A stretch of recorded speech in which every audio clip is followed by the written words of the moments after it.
So something happened in one of my most recent official encounters or assignment in the United Kingdom, and it gave me some nostalgic feelings.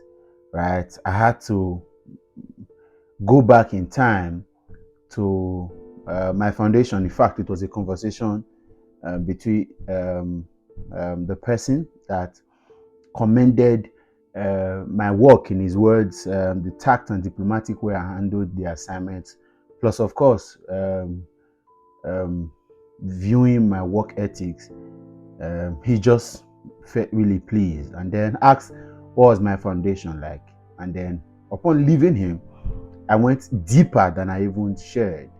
And I remember leaving secondary school, of course, which was the dream of every young school leaver. If you left secondary school in the early 2000s, and even way before that, you probably would want to teach as a way of waiting for either your JAM result or, as it were, your university admission. So, of course, we used to have seniors from school then who had left the school come to inspire us. Sometimes some of them just strolled down because they were free. Some to see former teachers who are now our current class teachers or subject teachers or course teachers, as it were.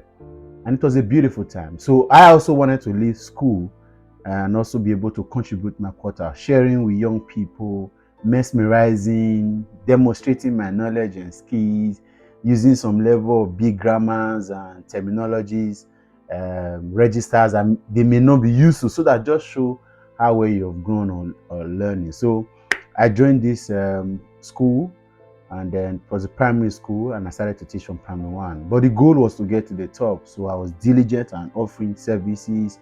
My headmistress then, and that's why every now and then I was speaking with a mentee of mine a couple of weeks ago, and I said, if you have a chance to choose between laying foundation for work between a male and a female boss, choose a female boss. You see, women boss, just like women lecturers, they bring out the best in you.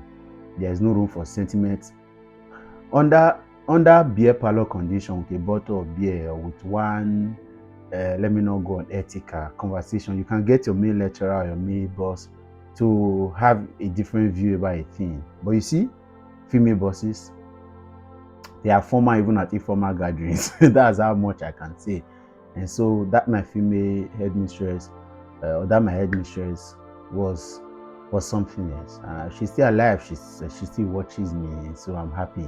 Thank you so much for that input, man. So that pushed me. I also had to work with two or three other female bosses at other phases of my life, and every one of them gave me a push to the next level. And so, considerably, I did all that. I moved on to even going to a secondary school moving forward, and taught to the highest class before I um, I left for school. However, and so that deepened conversation myself led me to thinking, what is now the fate of young people of our generation? Where are their dreams incubated? Where do they go for inspiration and motivation? Where can they work after leaving school? Unfortunately, the only, maybe I'll be exaggerating to say the most available places where these young lads, guys and girls can work these days are simply lounges, bars, hotels, clubs, and Yeraville.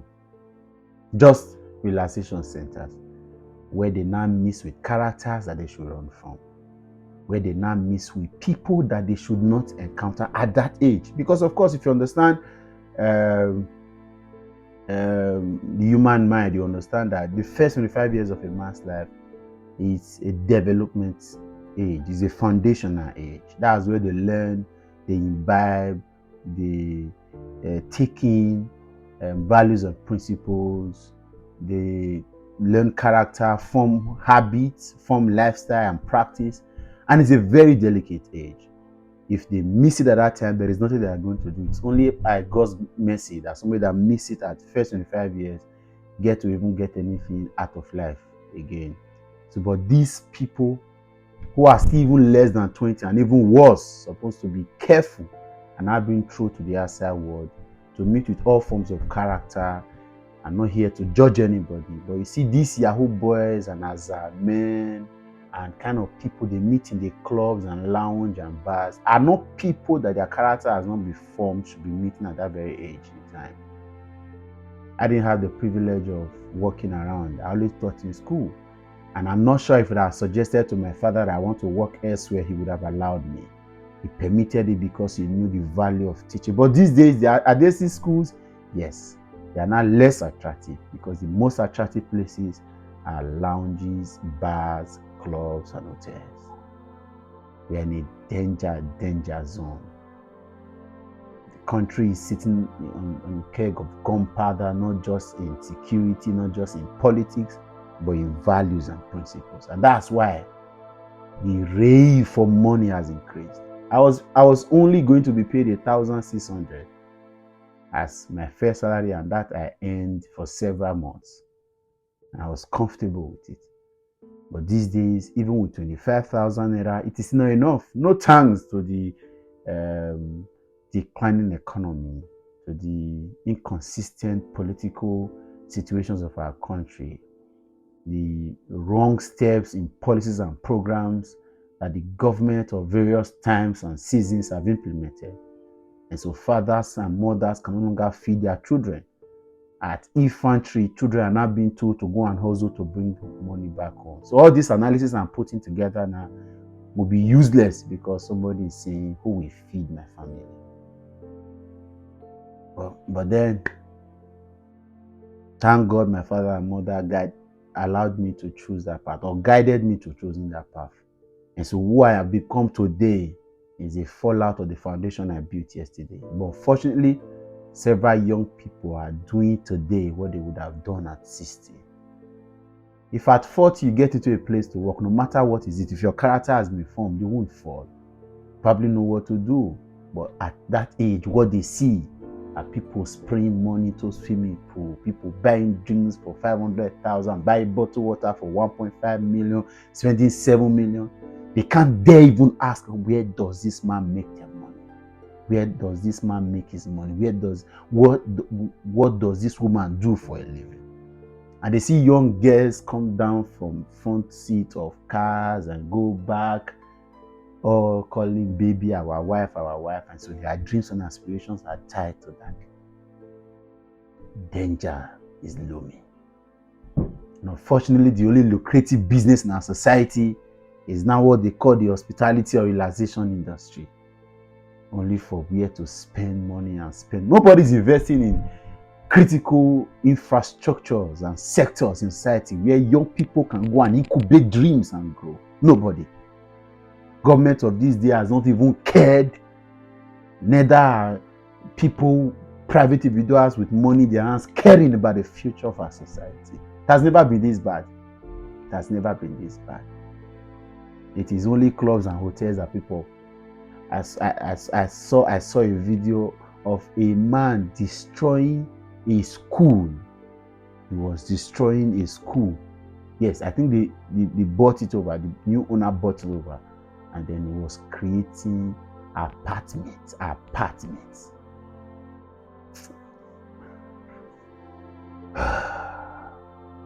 pity our next generation. If our fathers, as disciplined as they were, would give birth to a generation like us that is this wayward. Imagine what this wayward generation will give birth to. We are in a crisis, serious crisis. So I asked a young métier of mine, where is now available to work? What are you going to do now that you're in school? Even undergraduates, not just about secondary school leavers. Those days as undergraduate, you come back home and then you have to still teach. You have to work in certain places. There are certain offices, certain organizations where you can be secretary and PA. I was employed at the time as a PA to an NGO director. I learned a lot being PA of that man for 4 months. I gave him my best. He tutored me. He would ask me something and I will go and come back and say, I was not done, but you left. I will just say, give me this. You next time ask, are you done, sir? That taught me attention to details, taught me attentiveness and ability to listen very well. But today, Dorime has taken over the place, so it's unfortunate. I cry. Every day I cry. I am who I am today because of the foundation I laid yesterday. Many people are laying the wrong foundation. They are not even laying foundations at all. It's a terrible time. Please, if you have money, invest in where young people can learn and be trained. I know there are many people that are now untrainable, they don't want to even train, but I see a few. I see a few interested. And if you're watching me, please, I'm not saying you should not work to feed yourself and take care of your bees and feed your family. But you see, if you forget about tomorrow and focus about only today, you may never get there. You may never get to tomorrow.